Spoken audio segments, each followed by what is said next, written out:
Et si vous pouviez voir la Seconde Guerre mondiale comme si vous y étiez? Les images que vous allez découvrir sont uniques. Elles ont été restaurées et colorisées en exclusivité par la chaîne Histoire Quizz pour redonner vie à l'un des conflits les plus marquants du XXe siècle. Vous êtes sur le point de plonger au cœur de l'histoire, là où tout a basculé au lendemain de Pearl Harbor. 7 décembre 1941, une date qui allait à jamais bouleverser l'histoire du monde. Ce matin-là, à l'aube, la base navale de Pearl Harbor, à Hawaï, est frappée sans avertissement par une attaque aérienne massive de l'armée impériale japonaise. En moins de 2 heures, l'US Navy subit des pertes terribles. Plus de 2400 morts, des dizaines de navires coulés ou en flammes, des centaines d'avions détruits au sol. Le port est un champ de ruines. Les flammes lèchent les coques éventrées et une épaisse fumée noire s'élève dans le ciel du Pacifique. Sur place, c'est la sidération. Les premiers secours tentent l'impossible au milieu du carnage. Marins, médecins, volontaires, tous s'unissent pour sauver ce qui peut encore l'être. Ce jour-là, les États-Unis basculent. Une guerre lointaine devient tout à coup une guerre personnelle. Une guerre totale. Le choc est immense. Le pays est frappé au cœur, mais il ne vacille pas. Le lendemain, le président Franklin Delano Roosevelt s'adresse à la nation et au Congrès. Voici ce discours historique prononcé le 8 décembre 1941. December 7th, 1941,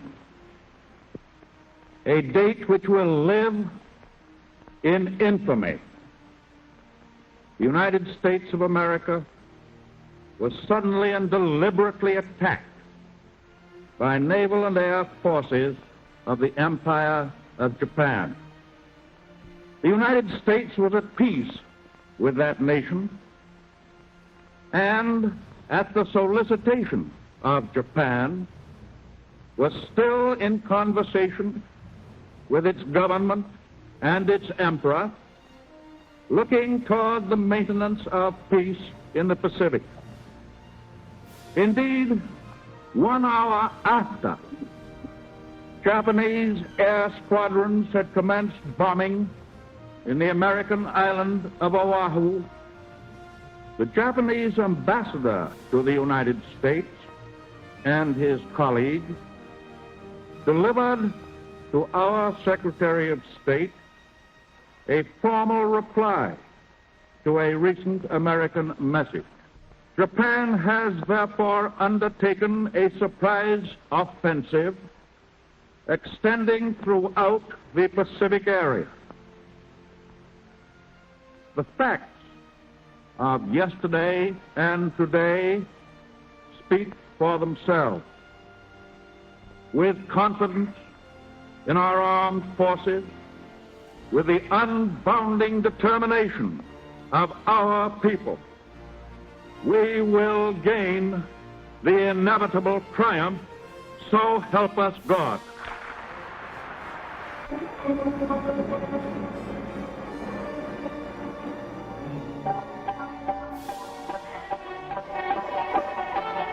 Hier encore, nous avions débattu, certains d'entre nous pensaient que la paix pouvait être légiférée, la guerre pouvait être contenue.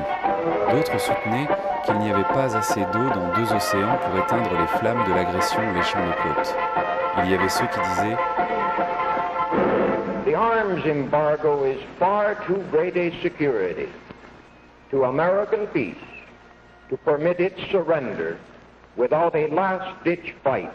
You people who oppose war and dictatorship, do not be dismayed, because the warmongers and the interventionists control most of the avenues of propaganda. Et il y en avait d'autres qui disaient At this critical moment in the world's history, when the democracies of Europe are facing the test of life or death, all Americans are of one mind. We want to assist the democracies in every way we can with materials and supplies. England is the last and only barrier between the United States and total war. Our aid must not come too late. Therefore, we must give President Roosevelt power to set in motion an industrial blitzkrieg that will make it possible for England to blast Hitlerism from the face of the earth. It was fully and freely debated. Men were stamped interventionists and isolationists. and the debate grew bitter. Into this free debate trooped the agents of the aggressors, for they too were permitted to speak in our democracy. They wore Hitler's uniforms, but they wrapped themselves in the American flag. They preached the doctrine of racial and class hatred, for Hitler had said America could be conquered from within and fall as an overripe plum to the Nazi master race.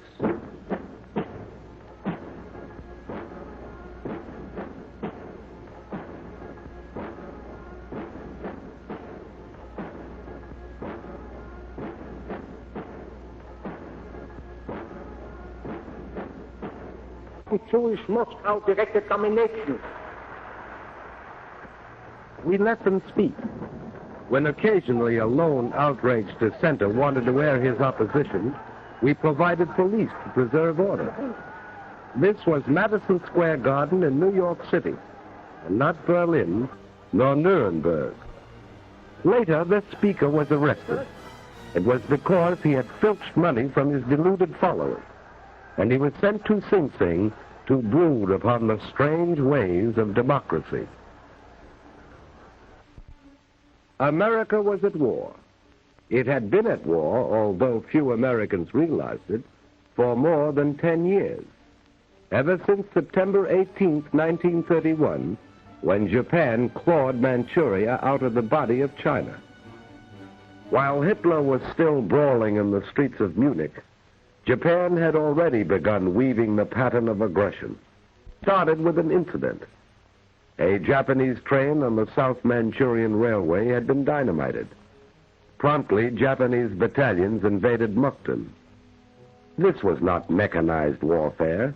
By later standards, this war was primitive, small, trivial, the Japanese cabinet officially labeled it when China protested to the League of Nations.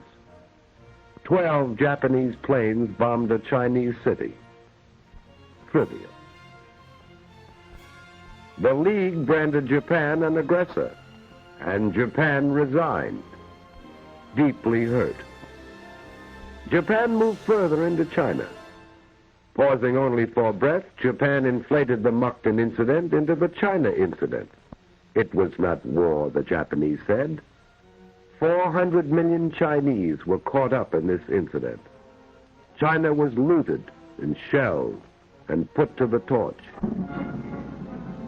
Chinese forces united under Generalissimo Chiang Kai-shek were pressed back by the invaders.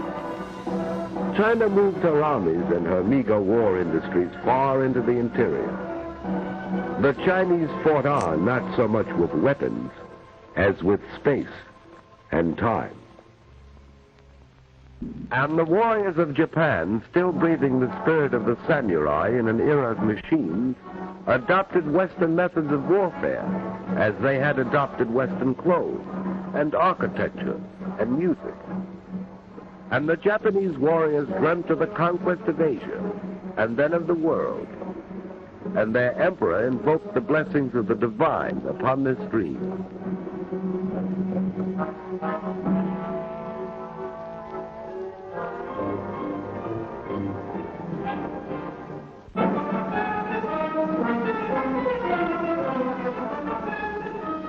Italy, too, had dreams of empire.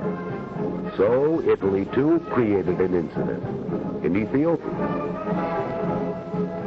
Having achieved unity within by virtue of the club, castor oil, and the concentration camp, Mussolini was ready.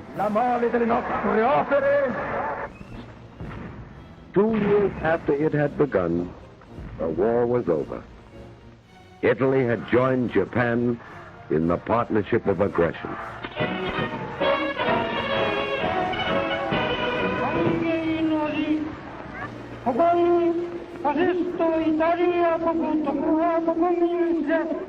Il saluto che io vi rivolgo è diretto a tutto il popolo del Giappone, tutti gli italiani, ed ha fondato un impero.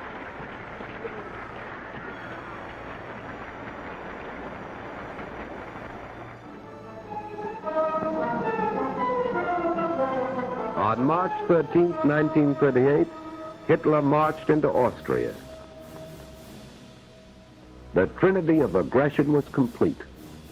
4 years Hitler had planned and plotted. So Hitler marched into Austria. His conquest was bloodless.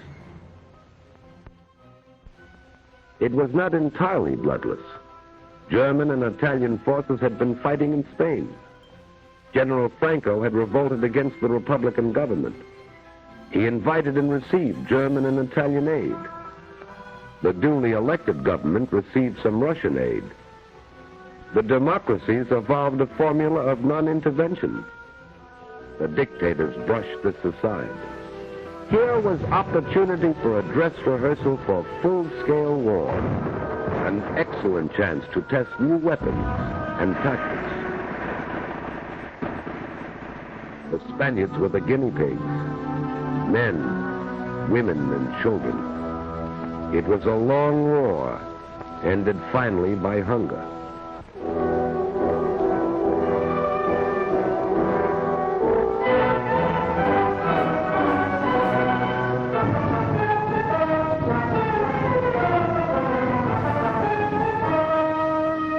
Hitler was not content with Austria.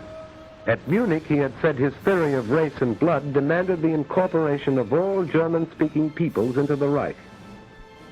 Hitler called upon Czechoslovakia to surrender the Sudetenland, that part of Czechoslovakia heavily populated by Germans. So Hitler, Prime Minister Chamberlain of Great Britain, Mussolini, Premier Daladier of France, met in Munich, and because the democracies of Europe were hungry for peace, removed a thorn from Hitler's side, the Czech army and the Little Maginot Line. Hitler rolled into the Sudetenland. His people were jubilant. Here was the miracle man, they said, a man who conquered with words. This was a new kind of war, a delightful war. Bands and flowers and parades.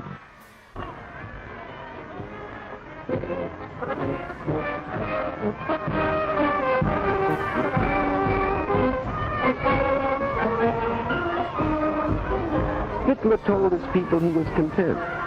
He wanted no more territory. He guaranteed the integrity of the mutilated Czechoslovak Republic. Thereupon he paused to rest, and then marched into Prague. The Republic was destroyed. The democracies had lost a valuable ally. On April 14, 1939, President Roosevelt appealed to Hitler and Mussolini for a 10-year guarantee of peace, and Hitler mocked as he called the roll of his future victims. Litauen, Estland, Norwegen, Schweden, Dänemark, Niederlande, Belgien, Großbritannien, Irland, Frankreich, Portugal, Spanien, die Schweiz, Liechtenstein, Luxemburg, Polen, Ungarn, Rumänien, Jugoslawien. The Reichstag roared. Hitler had signed a treaty of friendship with Poland. He had given Poland a slice of Czech territory, and now it was Poland's turn to ascend the sacrificial altar. Hitler didn't declare war. On September 1st, 1939, he struck without warning, which is the way of the aggressor. You will soon see Hitler's own photographic record of the Blitz in Poland. The formula is simple enough. First, choose your victim, an army still living in the past. Few planes, fewer tanks, outmoded guns and outmoded tactics. Choose an army relying upon courage rather than machines.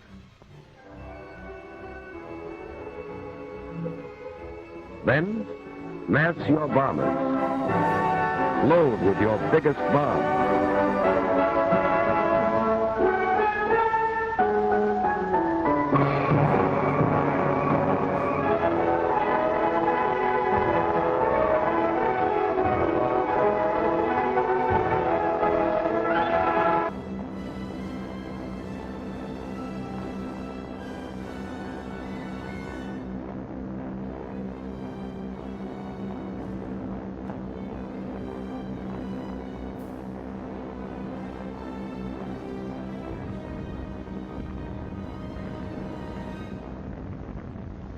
Strike. Strike without warning.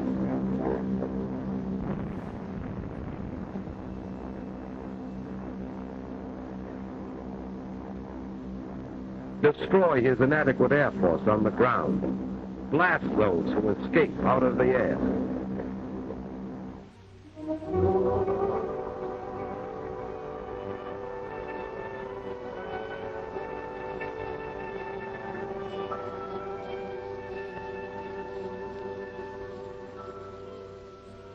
Strike again with your bombers.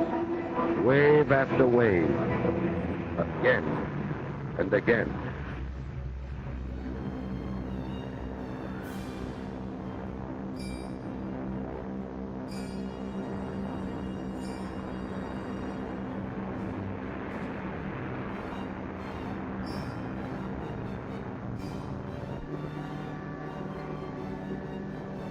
Strike at the railroad, for then the victim cannot mobilize. It cannot move men and supplies. Its armies are isolated.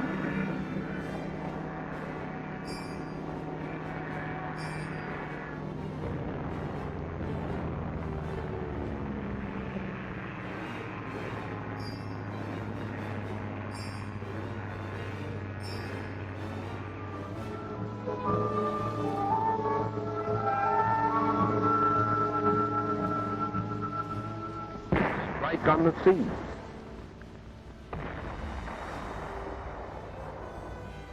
Strike on land, with tanks against horses, giant guns against sabers and rifles. Choose your time carefully, making sure the weather favors your machine. Strike at a city,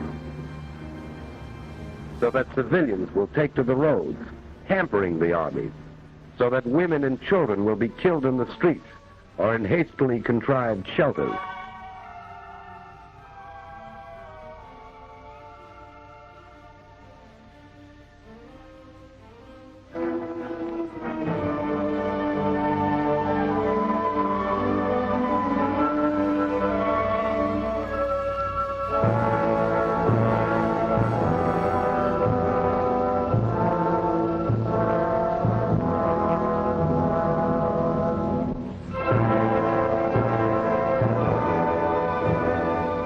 Strike again. Repeat the dose, day after day, and then add a drop of treachery in the form of fifth columnists. This was Warsaw. Repeat for 18 days. One Nazi pincer cuts the Polish corridor. Another races to Krakow. From East Prussia, another army moves on Warsaw. Encircled, bombed, shelled, and starved, Warsaw surrendered. Now, over the roof of the city, send your Luftwaffe sailing leisurely to photograph your handiwork.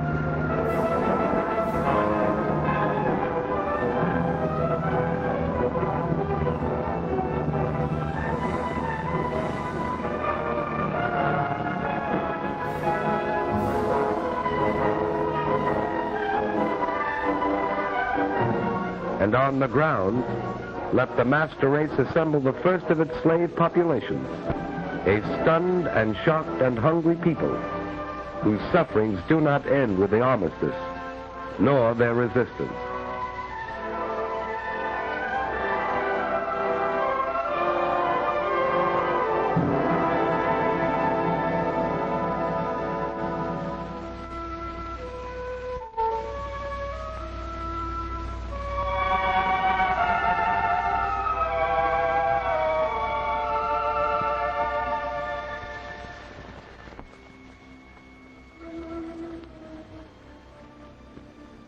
Now, float.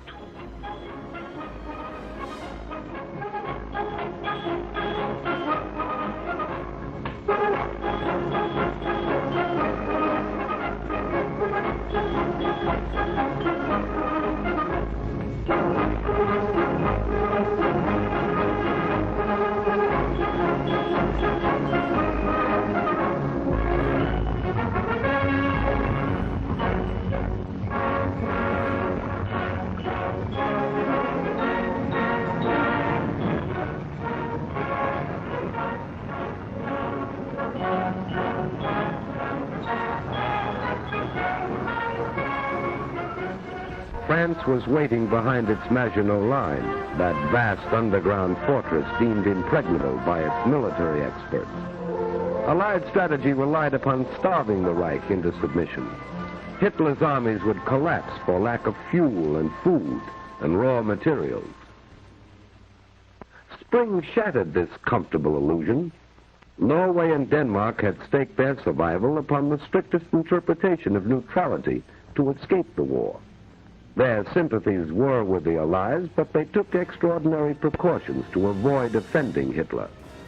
So, on April 9th, Hitler invaded Denmark and Norway.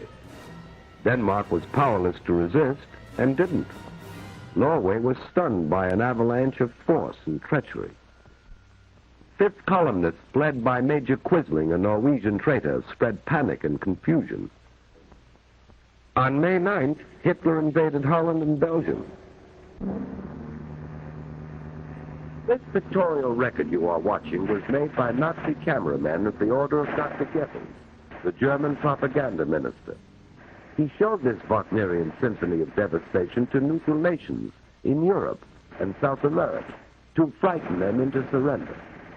You will observe that here in Holland, for example, not one German soldier is killed or wounded or even suffers a fractured ankle in an avalanche of destruction. Using tanks, dive bombers,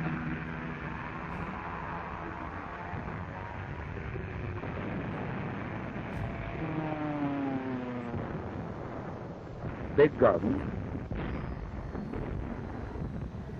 the Nazi machine broke the back of Dutch resistance in 4 days.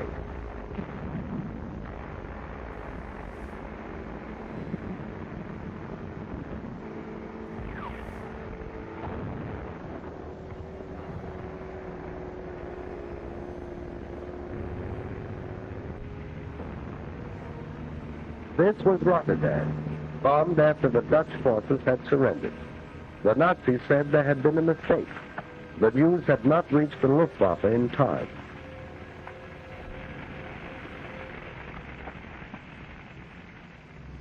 And the next morning, reconnaissance planes flew over the city as they had flown over Warsaw, recording for the propaganda ministry another tribute to the efficacy of the Luftwaffe, while Rotterdam buried its dead, as Warsaw had, and formal negotiations for surrender were duly completed.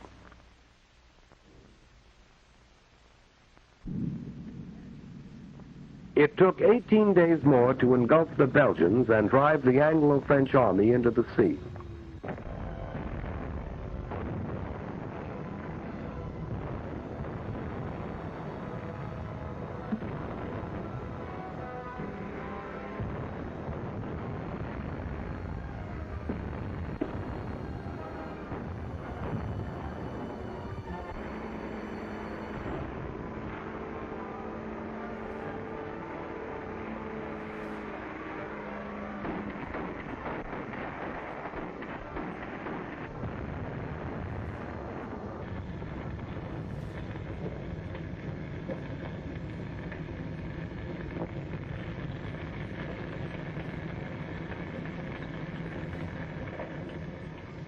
This was the Belgian cathedral city of Louvain, scarred in the First World War and restored anew. La suite de ce documentaire exceptionnel est déjà disponible sur notre chaîne. Et si ce n'est pas encore fait, abonnez-vous pour ne rien manquer des prochaines vidéos historiques.